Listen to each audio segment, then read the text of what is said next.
Io ho anche l'impressione che qualcuno viva proprio qui in riva al mare e abbia queste casette di legno. È uno di quei posti estremi che Francesco ama per fotografare, eccetera, che a me fanno un senso di inquietudine, e una parte di me vorrebbe continuare senza fermarsi. Questo è il panorama che ci circonda. Questa è zona di arenamento. Sì, cosa stanno facendo? Raccolta sabbia.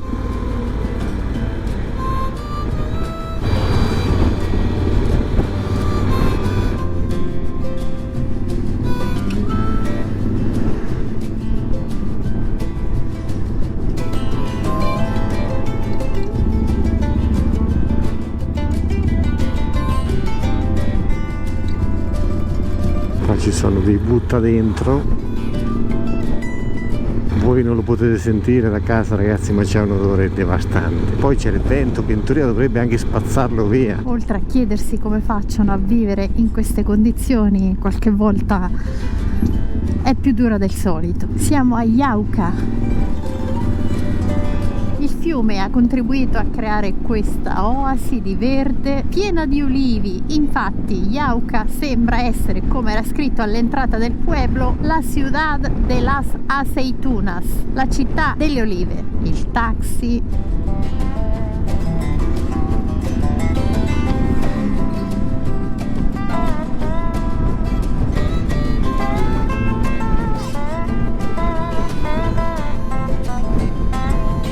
Pedaggio che probabilmente supereremo come al solito. Vediamo, forse non siamo esonerati. Nazca 112 km, Lima 565. Stiamo viaggiando con un forte vento da sinistra verso destra, quindi dal mare verso l'interno. Questa zona, oltre ad essere deserto, ha anche un vento costante fortissimo, e come al solito la nostra posizione peggiora ogni volta che passa un camion, proprio per il colpo di coda dell'aria.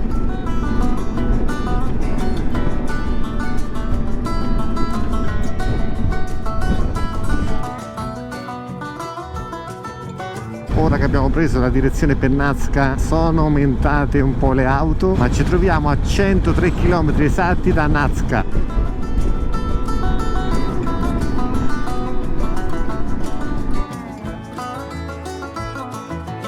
Il contesto intorno è rimasto sempre lo stesso.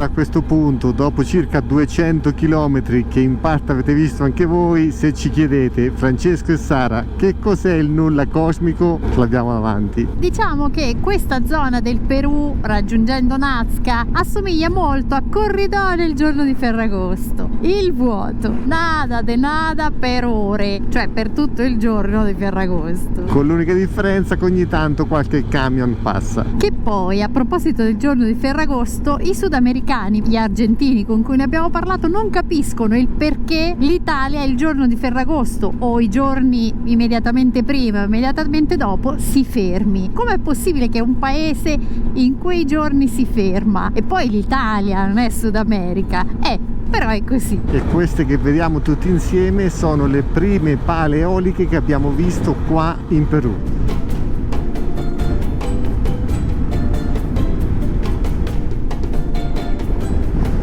Forse quasi ci siamo, questa dovrebbe essere la periferia di Nazca, anche se per la struttura il navigatore mi dice ancora 19 km.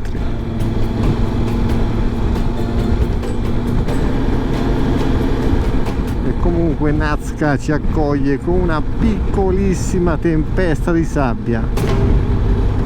Mamma mia.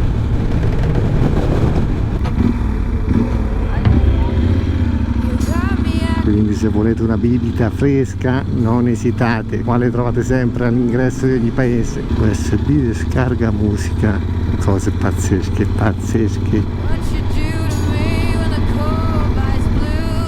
Penso che dietro a questa curva si dovrebbe iniziare a vedere la città. Zona archeologica, qua ci dovrebbe essere Kawachi, risalenti proprio alla civiltà Nazca, a cavallo tra il 10 a.C. e il 600 d.C. Un piccolo aereo sopra di noi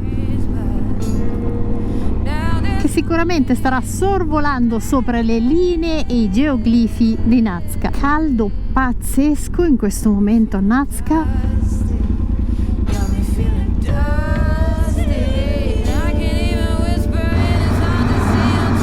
Bisogna fermarsi.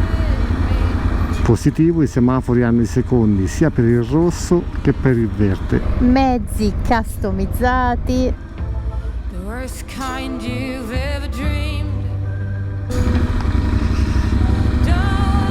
Questa dovrebbe essere l'avenida principale. Nonostante Nazca sia famosissima appunto per le linee di Nazca, la situazione povertà a grandi linee è la stessa del sud del Perù. Vi lascio con la visiera aperta, almeno anche voi respirate un po'. Forse prima ho sbagliato, questa è la via principale. Col caldo che fa e col fatto che qui non piova mai, potete immaginare che buon odore e che piacere respirare a pieni polmoni. Maria Reiche, la scienziata tedesca che ha dedicato la propria vita allo studio delle linee di Nazca.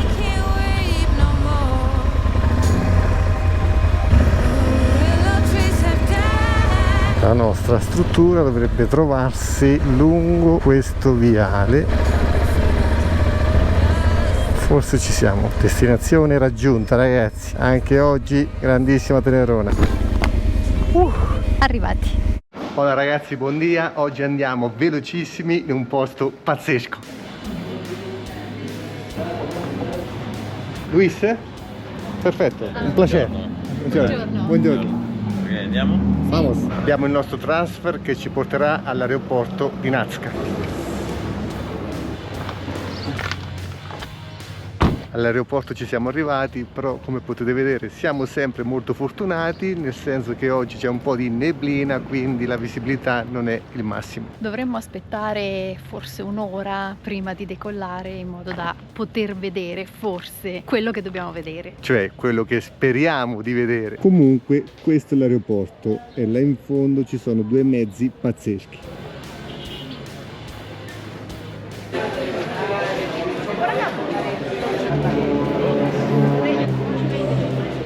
Ora controllo passaporti proprio come se fossimo in un aeroporto internazionale, pronto a volare. Sì, ci hanno detto che questo aeroporto è stato aperto intorno agli anni 70, quindi prima che Nazca fosse dichiarata patrimonio umanità nel 1994. Già erano iniziati probabilmente alcuni studi. Ovviamente ci hanno pensato perché l'aereo è pequeño. Io 85 kg, negli ultimi 4 mesi sono dimagrito 3 kg. Io ne ho presi 2, vabbè. Avete capito chi è il maiale dei due? Ma soprattutto chi tribula qua.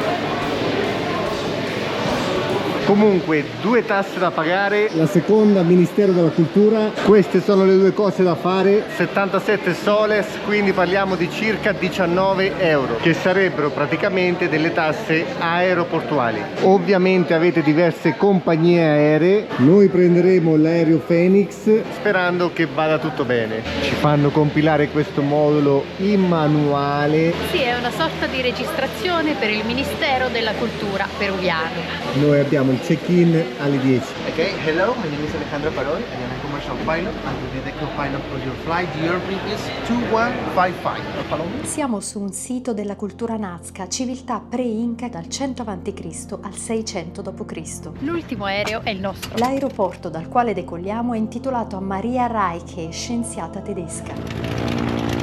Sentite che motore, ragazzi! Onestamente non mi danno tantissima fiducia. Fu assistente dello statunitense Kosok, studioso che nel 1939, sorvolando la zona, vide delle linee tracciate sul terreno. Vamos a hacerlo por parejas, ¿ok? ¿Qué puse primero? Nosotros. Sicuramente faranno il calcolo del peso. Ok, mis amigos. Insieme iniziarono a mapparle, ipotizzando una loro relazione con eventi astronomici. Noi nella prima fila, visto che sono un manzo, meglio metterlo davanti. Okay, my friend, put your seatbelt, please. Hello. Non necessita un secondo pilota? Ah, ya. Un minuto viene. Se no mi ci mettevo io per quello che potevo fare. Abbiamo anche gli auricolari, quindi magari mentre siamo in volo ci faranno una sorta di guida. E adesso aspettiamo il secondo pilota, nel frattempo vi mostro la cabina di comando. Buenas. ¿De dónde son? Italia. Todos son de Italia, Italia. Alemania y Uruguay. Io non ci entro. Perfetto, perfetto. Estamos viajando en moto y todo Uruguay, toda Argentina, Chile y ahora es el momento del Perú. Adiós. Qua comunicano con la torre. Sensazione a caldo, sicurezza che rasenta lo zero. Quindi pregate per noi. Io sto più sicuro sulla Tenerona, sul Rifio, su un guado, ovunque, ma sono più sicuro sulla Tenerona. Anche perché con i piedi per terra. Reich convinse la Forza Aerea del Perù ad aiutarla a fare rilievi aerei fotografici. Sembra uno scarico a Krapovic aperto. Ok, mis amigos, nos colocamos nuestros audífonos. Lavorando da sola dalla sua casa di Nazca, dedicando la sua intera esistenza al loro studio. Benzina ce l'abbiamo, quello l'ho visto. 2 serbatoi dovranno far riscaldare il motore sicuramente.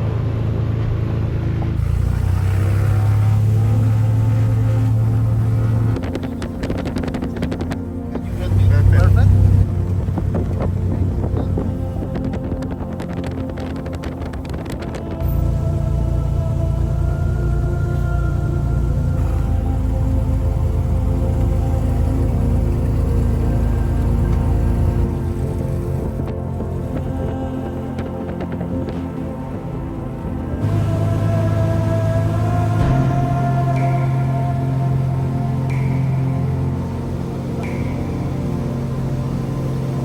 Non convinse mai gli studiosi con la sua teoria che le linee fossero a scopi astronomici, ma di fatto portò l'attenzione sulla zona, dichiarata dal 1994 patrimonio UNESCO. Altri studi giunsero alla conclusione che le linee abbiano avuto a che vedere con rituali collegati all'acqua. L'approvvigionamento idrico, infatti, giocò in tutta la regione desertica un ruolo fondamentale.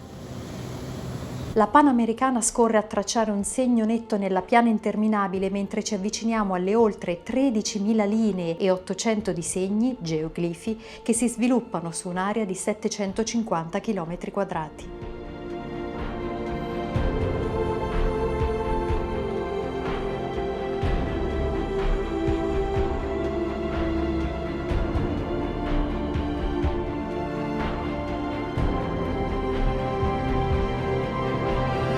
Le linee sono state tracciate rimuovendo le pietre dalla superficie, lasciando un contrasto con il pietrisco sottostante, più chiaro. La pianura non ventosa e il clima piuttosto stabile hanno fatto sì che i disegni rimanessero intatti per centinaia di anni. La balena, lunga 30 metri. L'astronauta, di uguale lunghezza. Il colibrì, 94 metri per 66 di larghezza. Il condor, 130 metri per 113. L'albero 75 x 77 metri, il pappagallo 84 x 220 metri di larghezza, il ragno 45 x 28 metri, il cane 49 metri. Tecnicamente le linee di Nazca sono perfette, rette chilometriche tracciate con piccolissimi angoli di deviazione. L'ipotesi più realistica circa la loro costruzione è che abbiano realizzato disegni in scala ridotta, successivamente riportati ingranditi sul terreno con l'aiuto di reticolati di corde.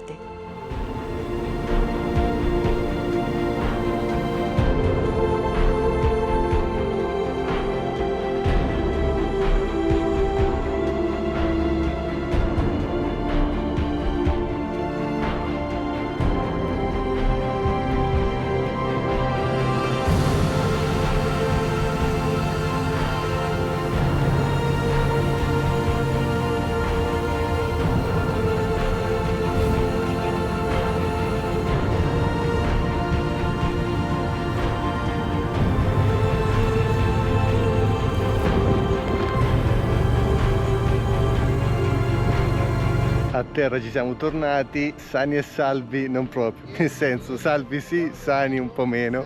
Grazie. Sara y Francesco. Francesco. Grazie, muchas Ok, gracias. un minutito. Certificato di volo. Una fotito frente del Sì, avión. sì.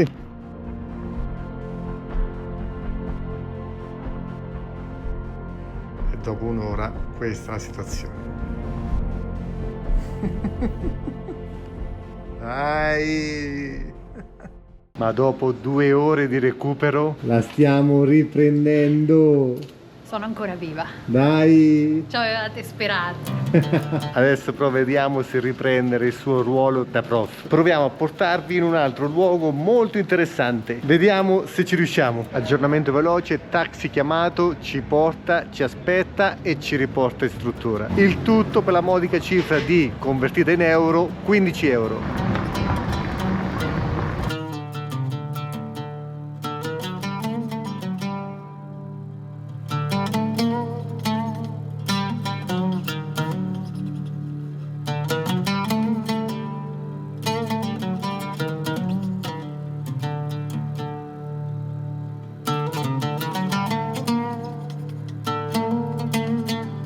Siamo arrivati, il ticket per l'ingresso 20 soles, circa 5 euro. Il nostro autista ci aspetta qua.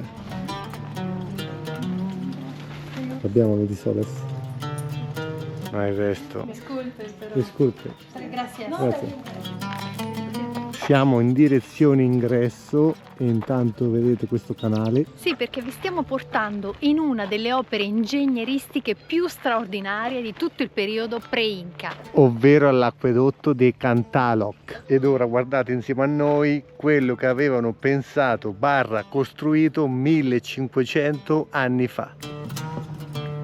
Delle buche ellittiche con all'interno un foro. Ma per farvi capire un po' cosa servivano, guardate questa immagine in sovraimpressione. Praticamente facevano un foro leggermente inclinato sottoterra che andasse a prendere una falda. E queste buche enormi che vediamo, spesso costruite a distanza di 15, 20, 30 metri, erano buche per l'ispezione. Infatti, come se percorriamo delle scale a chiocciola, possiamo mano a mano scendere fino ad arrivare al livello della falda.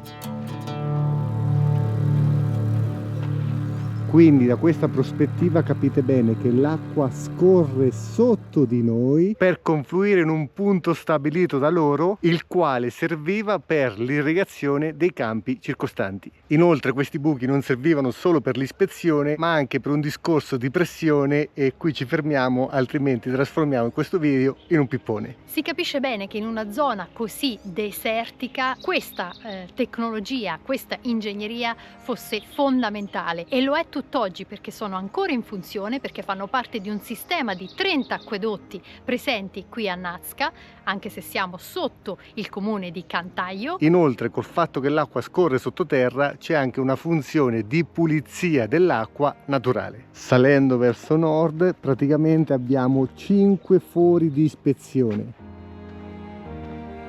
Ed altra caratteristica, le rocce che vedete intorno da contenimento non avevano e non hanno una sorta di malta cementizia che le teneva unite. Ripercorriamo la strada a ritroso, così potete vedere anche la curva che questi fori di ispezione facevano. Pensare che questi fori hanno oltre 1500 anni, pensare al luogo, pensare alla tecnologia impiegata, è qualcosa di veramente pazzesco. La tecnica, come avete potuto vedere, è quella del Kanak, di un canale che veniva scavato e fatto penetrare nelle falde acquifere. Per questo e per la mancanza di scritti, alcuni obiettano che non siano opera della cultura nazca quanto degli spagnoli, quindi in un periodo posticipato. Neanche gli spagnoli hanno lasciato scritti, né hanno detto di aver fatto queste opere ingegneristiche molto avanzate per l'epoca. Tutto questo per dirvi che in pratica non abbiamo la risposta. Come la risposta non c'è per le linee di Nazca. Adesso però fuggiamo letteralmente da questo posto, in quanto potete capire l'umidità presente e di conseguenza una quantità di moscerini veramente allucinante. Questo è l'ultimo foro di ispezione, sicuramente qua sotto di noi scorre l'acqua che poi fuoriesce là in fondo. Infatti qua possiamo scendere di livello, avere un altro piccolo foro di ispezione e vedere l'acqua uscire, venite insieme a noi, proprio in questo punto e scorrere fino a dove il progettista aveva pensato che poteva essere utile per la comunità. Quest'acqua infatti era fondamentale sia per l'irrigazione che per l'uso domestico. e non vi nego che passeggiare proprio qua, Pensare agli anni, pensare alla storia, pensare al luogo è veramente quasi emozionante. infine il canale confluisce in un bacino di raccolta. Ora però scrivete nei commenti cosa ne pensate, ma soprattutto quanto sono affascinanti queste cose. Ragazzi, buongiorno, oggi ripartiamo dalla Panamericana nel punto in cui la strada taglia una delle figure famosissime delle linee di Nazca. Praticamente quell'infinita piana che avete visto dall'aereo è questa. Infatti vediamo gli aerei volare sopra di noi. La figura purtroppo ad essere tagliata dalla Panamericana Sur è quella della lucertola. E là in fondo ci dovrebbe essere una sorta di osservatorio per poter vedere le linee senza prendere il classico aeroplanino, anche se ovviamente la visione sarà molto più ristretta. Ed eccolo più da vicino. Ovviamente anche per questo Mirador bisogna fare il biglietto, ma noi consigliamo, anche se poi avete visto come è andato a finire, quegli aeroplanini là. Guardate, lui mi lampeggia perché deve passare, capito?